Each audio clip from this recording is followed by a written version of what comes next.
기도하심으로 피우다 시작하겠습니다. 하나님 감사합니다. 오늘도 말씀 앞에 우리를 불러주시고 주의 말씀을 묵상하게 하시니 감사합니다. 오늘 말씀을 통하여서 이제 새롭게 시작되는 시편 말씀을 통하여서 죄사함의 기쁨 또 죄의 무게가 무엇인지 우리가 온전히 묵상하는 시간, 그래서 죄사함의 기쁨으로 오늘 하루를 살아내는 우리의 삶이 되게 하여 주시옵소서. 감사합니다. 예수님 이름으로 기도드립니다. 아멘. 네, 오늘 저희가 함께 살필 말씀은 이제 오늘부터는 이제 창세기가 끝나고 시편 말씀, 우리 이제 창세기 전에 또 보았었죠. 그래서 시편 말씀 32편부터 이제 오늘 본문이 다시 시작되는데요. 우리 시편 32편 1절에서 11절까지 말씀, 그러니까 사실 전체입니다. 네, 32편 본문 전체인데요. 한번 같이 읽어보겠습니다. 허물의 사함을 받고 자신의 죄가 가려진 자는 복이 있도다. 마음에 간사함이 없고 여호와께 정죄당하지 아니한 자는 복이 있도다. 내가 입을 열지 아니할 때에 종일 신음함으로 내 뼈가 쇠하였도다. 주의 손이 주야로 나를 누르시오니 내 진액이 빠져서 여름 가뭄에 마름같이 되었나이다. 셀라. 내가 이르기를 내 허물을 여호와께 자복하리라 하고 주께 내 죄를 아뢰고 내 죄악을 숨기지 아니하였더니 곧 주께서 내 죄악을 사하셨나이다. 셀라. 이로 말미암아 모든 경건한 자는 주를 만날 기회를 얻어서 주께 기도할지라. 진실로 홍수가 범람할지라도 그에게 미치지 못하리이다. 주는 나의 은신처이오니 환난에서 나를 보호하시고 구원의 노래로 나를 두르시리이다. 셀라. 내가 내 길을 가르쳐 보이고 너를 주목하여 훈계하리로다. 너희는 무죄한 말이나 노새같이 되지 말지어다.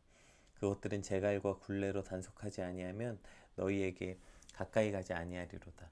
악인은 많은 슬픔이 있으나 여호와를 신뢰하는 자에게는 인자하심이 두루리로다. 너희 의인들아 여호와를 기뻐하며 즐거워할지어다. 마음이 정직한 너희들아 다 즐거이 외칠지어다. 아멘. 오늘 본문부터는 이제 창세기가 끝나고 시편 말씀이 시작됩니다. 그리고 오늘 우리가 읽은 시편 32편은 그 저자가 다윗이라는 그 레다위드라는 표현만 밝히고 그 시기나 배경에 대해서는 따로 명시되어 있진 않습니다.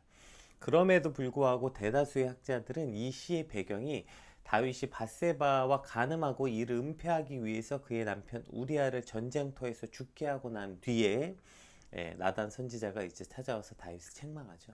그래서 그 나단 선지자의 책망 다음에 지은 시로 추정합니다. 시편 전체에는 모두 7편의 참회시가 나오는데요. 그 중에서 이제 130편을 제외한 6편이 다 다윗의 시이고요. 그 중에 3편이 이 밧세바 간음 사건을 배경으로 하고 있어요.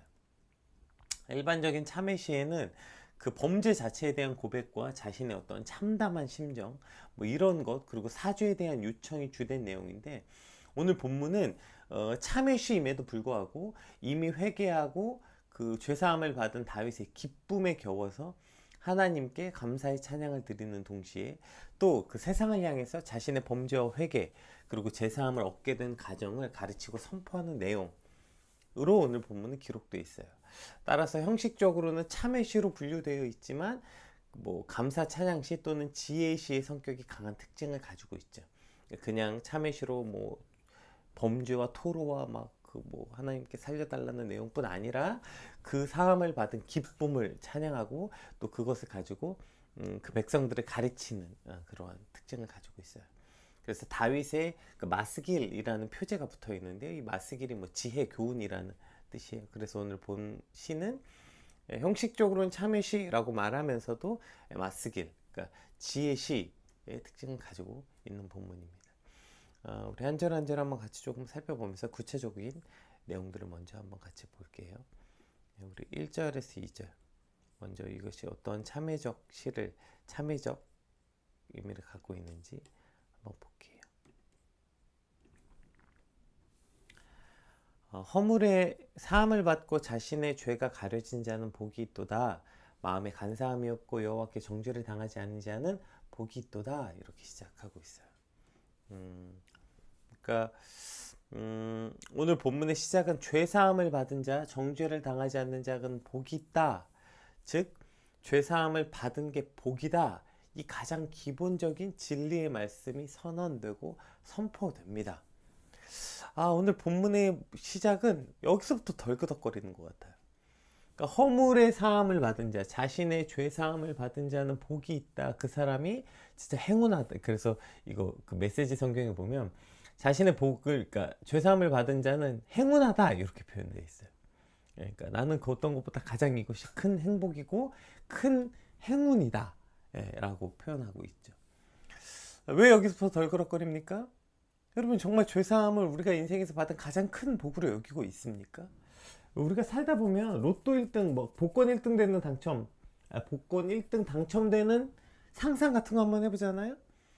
그 상상만 해도 막 기분이 너무 좋아지고, 막 누가 뭘 해도 다 괜찮고 이해가 되고 세상에 달라 보이고 뭐 기쁨이 가득한 상태, 이런 걸 상상하지 않아요? 여러분, 죄사함을 받은 우리는 그러한 상태입니까? 복권 1등은 상상만 해도 그런 기쁨이 있는데, 여러분, 죄사함을 받은 우리는 그 죄사함을 받은 것 때문에 이러한 상태에 있냐고요.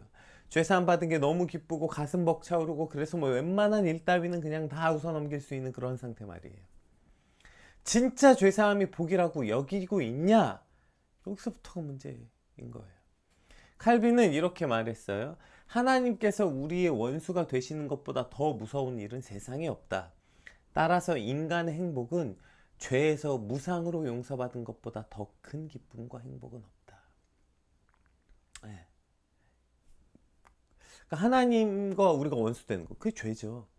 죄는 우리를 하나님과 멀어지게 하고 하나님과 단절시킵니다. 세상에 이것보다 무서운 일은 없다는 거예요. 그래서 인간의 행복의 기본은 죄에서 내가 무상으로 용서받았다. 이것보다 더 큰 기쁨과 행복은 인간에게 존재할 수 없다는 거예요. 왜요? 가장 무서운 게 바로 하나님과 단절되는 것. 네. 하나님이 우리가 원수가 되는 것. 그것보다 우리에게 더 큰 무서움은 없다는 거죠. 우리가 잘 아는 것처럼 예수님께서 그 십자가에 달려 돌아가실 때 왜 그와 같이 고통스러워 하셨습니까? 왜 하나님 나를 버리셨나이까? 이렇게 말해요. 그 십자가 육신의 고통 때문에, 물론 육신의 고통도 있지만 많은 학자들이 여기서 말하는 예수님이 당하셨던 고통은 바로 이 단절의 고통, 하나님과 끊어진 고통을 말한다. 이 고통 때문에 예수님께서 몸부림치던 그 사건을 기록하고 있죠. 바로 하나님과의 단절이 우리 인생이 겪을 수 있는 가장 비참하고 큰 고통이기 때문에, 그래서 이 죄사함의 기쁨보다 더 큰 기쁨과 행복은 없다고 칼빈은 말하고 있어요. 하나님의 가장 큰 은혜는 내 인생에 뭘 베풀어 주시고 좋은 직장에 가게 하시고 뭘 허락하시고 뭐 이것도 주시고 저것도 주시고, 이럴 때 하나님의 은혜, 하나님의 은혜로 제가 이 자리까지 왔습니다. 하나님의 은혜를 베풀어 주셔서 제 인생에 이런 일이 있었습니다. 이럴 때 쓰는 은혜가 아니라 우리 인생에서 가장 큰 은혜, 즉 은혜의 본질은 바로 죄의 용서하심이라는 것입니다, 여러분. 이것이 바로 은혜의 본질이라는 거예요. 그런데 이 죄사함의 기쁨과 은혜의 본질이 자꾸 왜곡되니까 우리의 신앙이 왜곡될 수밖에 없어요. 그래서 보네포 목사님의 그 유명한 책 칩 그레이스, 싸구려 은혜라는 말이 여기서 나오는 거예요. 우리가 자꾸 무슨 하나님의 은혜를 뭔가 받은 것, 특히 얼마 전에 우리 그 추수감사절 아니었습니까? 맨날 추수감사절에 내가 받은 은혜, 뭐 받은 것에 감사하는 것, 이러니까 우리의 이 죄사함이라는, 그러니까 하나님 예수 그리스도께서 피 흘려 죽으신 그 피값이 이러한 싸구려 은혜, 꼴랑 뭐죠? 하다못해 회사에서 보너스 100%만 나와도 그렇게 하루 종일 기쁨이 넘치는 거 아니에요. 그런데 그리스도의 은혜가 돈 몇 푼보다도 못한 싸구려 은혜가 되어버렸다는 거예요. 예수 그리스도의 피값이 그냥 이렇게 돈 몇 푼만도 못한 싸구려가 되어버린 것이죠. 우리의 진짜 복은 죄의 용서를 받는 것보다 더 큰 행복과 기쁨은 없습니다. 그래서 오늘 시편 본문의 시작부터 죄사함을 받은 자는 복이 있다. 여호와께 정죄를 당하지 않는 자는 복이 있다. 이거보다 더 큰 복은 없다. 이렇게 선언하고 있습니다. 여러분, 진짜 이 죄사함의 기쁨, 이것보다 우리 인생에서 더 큰 기쁨은 없습니다. 이 기초적 진리가 오늘 말씀을 통해 저와 여러분 안에 작동되고 새겨지는 시간이 되시길 정말 간절히 주님의 이름으로 축복합니다. 그 값싼 은혜가 아니라 진짜 우리 안에 이 죄사함의 기쁨보다 더 큰 기쁨은 없고 더 큰 행복은 없습니다 라고 인정할 수밖에 없고 고백할 수밖에 없는, 내 삶에서 돈 몇 푼보다도 못해버리는 이 칩 그레이스가 아니라 그 어떤 것보다 가장 소중한 은혜가 회복되는 아침이 되길 소망합니다. 우리 3절 4절 말씀도 한번 같이 살펴보겠습니다.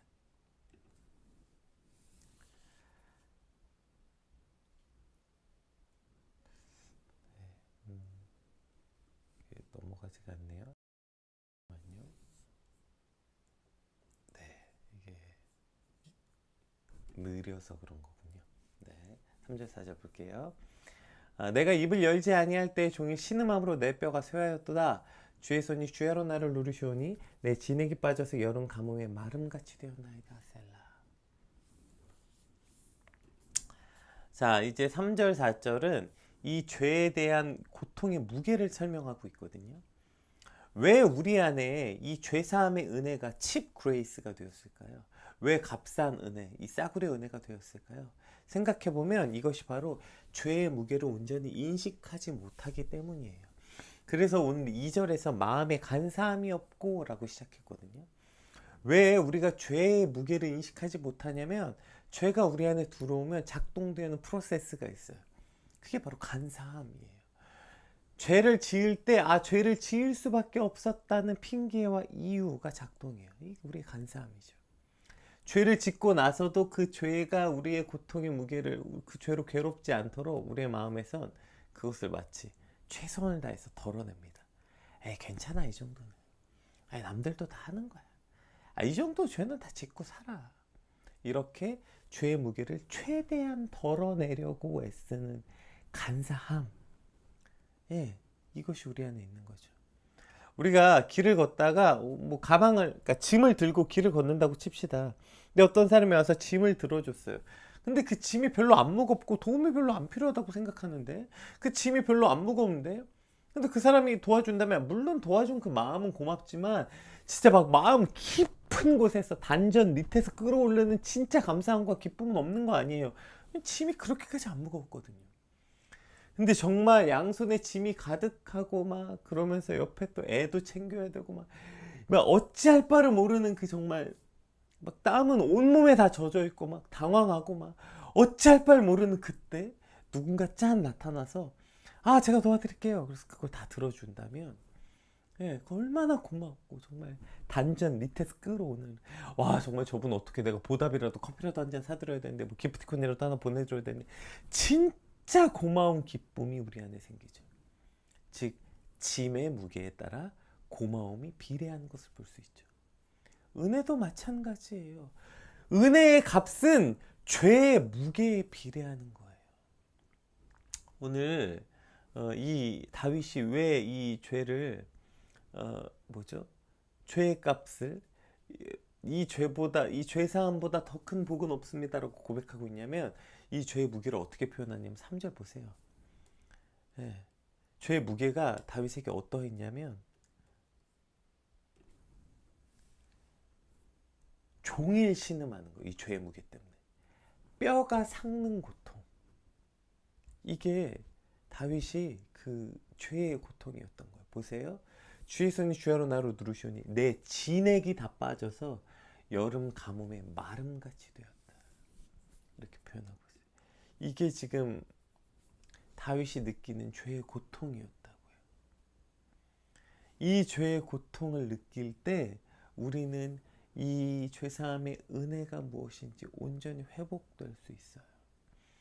근데 이 죄를 우리는 너무나도 아무렇지 않게 여겨요. 우리 삶에 뭐 괜찮지, 뭐 이 정도 괜찮지, 뭐 그 정도 괜찮지. 우리의 간사함 때문에 여러분, 우리는 이 죄의 무게를 온전히 깨닫지 못하는 거예요.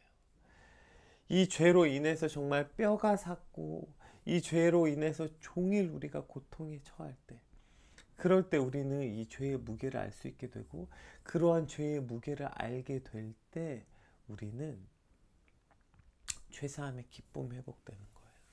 그런데 우리는 죄의 고통이 우리 안에 찾아와요. 어떤 죄를 지면 심장이 두근두근하고 어떠한 두려움이 생기고 제일 먼저 우리 안에 간사함이 발동된다니까요. 불편한 게 너무 싫어요.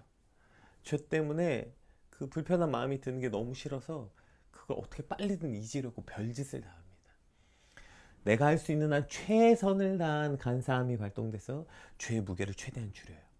뭐 어쩔 수 없었다, 저쩔 수 없었다 이러한 거. 그 다음에 두 번째 뭐예요? 죄의 무게를 우리가 줄이는 대표적 방법이 뭐예요?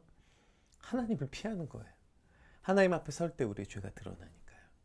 하나님을 피하는 거예요. 최대한 최선을 다해서 기도하지 않고, 최선을 다해서 말씀 보지 않고, 최선을 다해서 하나님 앞에 온전히 서지 않아요. 왜? 하나님 앞에 서면 불편하니까요. 죄의 무게가 나를 불편하게 하니까요. 너무 어리석지 않습니까? 그렇게 그 죄사함의 무게가 우리 안에 있다면 해결을 해야지. 그 죄의 문제를 해결을 해야지 피한다고 해결됩니까? 마치 우리가 어떤 죄의 문제가 우리 안에 있었을 때 상처가 나고, 그럼 거기에 소독약 붓고 데일밴드 붙여서 상처를 치료해야지. 어떻게 해요? 이거 안 아프려고 여기에 마취제나 그냥 잔뜩 뿌리고 술 잔뜩 먹어서 고통을 잊는다는 거예요. 술 먹고 그냥 이거 안 아프게 하려고. 이게 얼마나 어리석은 일입니까? 그런데 그 어리석은 일을 우리가 행하고 있는 거 아니에요. 여러분, 죄가 고통스럽고 아프면 하나님 앞에 가지고 나가서 하나님께 이 죄를 토로하고 하나님께서 이 내 죄를 자복하고 회개하는 기쁨을 얻어야 하는데, 그래서 5절 6절 한번 같이 살펴볼게요.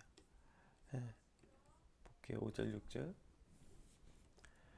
내가 이르기를 내 허물을 여호와께 자복하리라 하고 주께 내 죄를 아뢰고 내 죄악을 숨기지 아니하였더니 곧 주께서 내 죄악을 사하셨나이다. 셀라. 이로 말미암아 모든 경건한 주를 만날 기회를 얻어서 주께 기도할지라. 진실로 홍수가 범람할지라도 그에게 미치지 못하리이다. 아멘. 그러니까 이 죄사함의 기회를 얻은 이가 하나님께 나아가 죄를 토로하고 자복하고 기도할 때 그 어떠한 홍수가 범람할지라도 우리를 두렵게 하지 않는다는 거예요. 우리가 어저께 살펴봤던 것처럼 죄를 지면 그 스스로 재발절해서 두려움에 벌벌 떠는 삶이 아니라, 이 문제를 주님 앞에 가지고 나가서 회개하면, 주께 내 죄악을 숨기지 아니하면 주께서 내 죄를 사하신다고, 이 죄의 문제를 해결할 수 있다고요. 죄의 무게가 우리를 짓누르고 고통스러우면 그 문제를 가지고 하나님 앞에 나아가 참회하고 주여 용서하여 주시옵소서 하나님께 나아가는 방법으로 죄를 해결해야 되는데, 죄사함의 무게가 우리 안에 딱 들어오면 우리의 프로세스는 첫 번째, 합리화라고요. 간사함이라고요. 죄의 무게를 덜어내고요. 두 번째 뭐예요? 피하는 거라고요. 하나님 앞에 피한다고요. 그러니까 이것이 우리 안에 이 칩 그레이스, 은혜를 싸구려로 만들어버리는, 그게 이제 우리 안에서 계속 반복되죠. 한 번, 두 번, 죄가 딱 우리 안에 죄를 지어요. 죄의 무게가 딱 누르기 시작하면 재빨리 어쩔 수 없었어, 저쩔 수 없었어 쭉쭉쭉 해내고, 그 다음에 플러스 하나님과 멀어지고, 왜냐면 하나님 앞에 안 서고 불편하니까요. 이 두 개가 계속 반복되죠. 여러분, 그러면 우리는 죄의 무게를 느끼지 못해요. 죽었거나 죽어가고 있거든요. 죄의 무게가 아무렇지 않게 돼요. 죄가 전혀 무겁지 않게 된다고요. 이것이 우리 안에 가장 큰 고통이에요. 특별히 이것이 오늘 4절에 뭐라고 표현되냐면, 내 진액이 빠져서 여름 가뭄에 마름같이 되었대요. 이거 뭐 같아요? 아까 예수님 십자가에 달려 죽으실 때 이와 같은 고통 느낀 거 아니에요? 내 진액이 다 빠져서 여름에 마름같이 죽어가는 거예요. 왜요? 포도나무인, 포도나무에서 떨어져 나온 가지니까요. 생명의 근원 되시는 하나님과 멀어진 우리의 삶은 저렇게 여름의 가뭄처럼 말라가는 것밖에 아무런 방법이 없어요. 그럼 우리가 다시 살 수 있는 방법은 5절. 내 허물을 여호와께 자복하고 주께 아뢰고 죄악을 숨기지 않으면 주께서 내 죄를 사한 주님께 달려가 딱 붙는 거예요. 주님 살려주세요. 이렇게. 주님 용서해 주세요. 주님 살려주세요. 그 나무에 붙을 때 다시 우리의 진액이 흐르고 그 가뭄에 단비가 내리는 거예요. 이게 은혜라고요. 그때 그 받은 은혜의 감격과 기쁨, 죽어가다 다시 살아나는 것보다 더 큰 기쁨이 어디 있어요? 와, 죽은 줄 알았는데 다시 살았네. 이게 은혜의 값이에요. 은혜의 값. 그런데 자꾸 이 은혜가 칩 그레이스가 되는 건 죄의 무게를 자꾸 그렇게 덜어내거든요. 그러나 내가 말라가고 있다는 이 고통, 내가 죄의 근원이 이 죄로 인해서 하나님과 멀어지고 하나님 멀어진 내 삶은 저렇게 마른 가뭄과 같이 바짝 말라가서 죽어가고 있다가 다시 은혜로 말미암아 내 죄로 회복하고 주님께 나아갔을 때 회복되는, 공급받는 그 은혜의 단비, 그 죽음에서 다시 살아나는 기쁨, 그것이 은혜의 값이라고요. 네, 그렇게 주님 앞에 나아갈 때 우리 안에는 이와 같은 참 기쁨, 은혜의 기쁨이 회복되는 것입니다. 여러분, 죄 앞에 간사해지려는 오늘 우리의 마음이 오늘 말씀을 통해서 그 모든 간사함이 아니라 죄의 무게 때문에 온전히 눌리고 불편해지는 이 아침 되게 축복합니다. 죄 앞에 도망치지 말고요. 여러분, 죄가 무거우면 자꾸 간사해지지 말고요. 죄가 무거우면 도망치지 말고요. 하나님 앞에 나아가서 은혜의 기쁨을 누릴 수 있는 기회라고요. 6절에 뭐라고 말해요? 이걸 기회라고 말해요.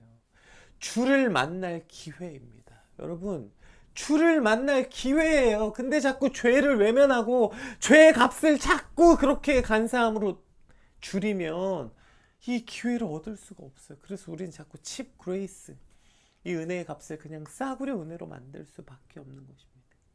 오늘 이 죄의 무게를 온전히 느끼고 그 죄 때문에 말라가고 있는 우리를 온전히 발견하게 될 때 다시 주 앞에 주를 만날 기회를 얻어 다시 살게 되는 그 은혜의 기쁨, 그 구원의 기쁨, 죄사함의 기쁨, 그것이 곧 은혜의 값, 은혜의 가치, 그 참된 은혜의 가치가 회복되는 이 아침이 되길 주님으로 축복합니다.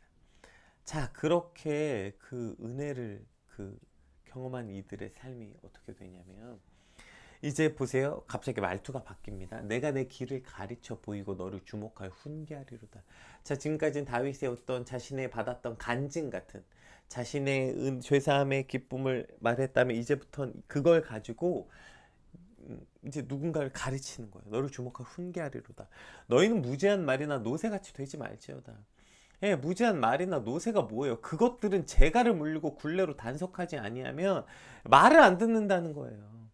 그러니까 이렇게 되지 말자는 거예요. 그러니까 너희는 그렇게 무지한 말이나 노새같이 재갈 물리고 굴레로 단속하고 채찍으로 때려야 말을 듣는 그런 삶이 아니라, 그래서 악인에게는 많은 슬픔이 있으나 여호와는 신뢰한 자는 인자하심을 두루리로다. 죄의 값으로 하나님 앞에 나아가서 숨기지 아니하고 주께 나아가는 자, 노새와 말같이 두드려 맞고 굴레를 씌워야 나아가는 어리석은 자가 아니라 여호와를 신뢰하는 자는 너희 의인들아 여호와를 기뻐하며 즐거워할지어다. 마음이 정직한 너희들아 다 즐거이 외칠지어다. 아멘. 오늘 그 죄사함을 받은 이들은, 죄의 은혜의 값이 무엇인지 아는 이들은 저렇게 이것을 선포하고 전할 수밖에 없는 것입니다. 여러분, 먼저 우리 안에 이 죄사함의 은혜가 풍성히 누려지고 죄사함이 정말 우리 안에 기쁨이 가득한 충만한 상태, 이 상태가 회복되는 이 아침이 되게 축복하고요. 또 그 은혜를 함께 나눌 수 있는 저와 여러분의 삶이 되게 축복합니다. 주님, 오늘 이 죄의 값이 우리 안에 이렇게 온전히 다시 상정되는 시간, 간사하게 덜어내지 않고 죄의 무게가 짓눌리고 정말 마름 같은 고통이 주님 온전히 회복되어 죄사함의 은혜의 기쁨이 온전히 회복되는 이 아침이 되게 하여 주시옵소서. 그리고 그것을 전하고 가르치는 삶이 되게 하여 주시옵소서. 우리 받은 말씀 놓고 함께 기도하겠습니다. 기도합시다.